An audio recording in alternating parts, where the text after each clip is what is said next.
સુરતના ખટોદરામાં પોલીસે ફિલ્મી ઢબે એમડી ડ્રગ્સ સાથે 3ની ધરપકડ કરી.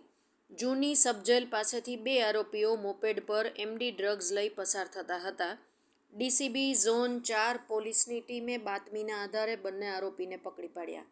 આરોપીઓ પાસેથી પોલીસે 1.43 ગ્રામ મેફેડ્રોન ડ્રગ્સ જપ્ત કર્યું. આરોપીએ સગરામપુરાના મોહમ્મદ ચાંદ પાસેથી ડ્રગ્સ ખરીદ્યું હતું. ખટોદરા પોલીસે ડ્રગ્સ આપનાર ચાંદને પણ 3 ગ્રામ એમડી ડ્રગ્સ મળી આવ્યું. આરોપીઓ પોલીસે ₹1.50 લાખનો મુદ્દામાલ કબજે કરી ત્રણેય આરોપીની ધરપકડ કરી કાર્યવાહી હાથ ધરી.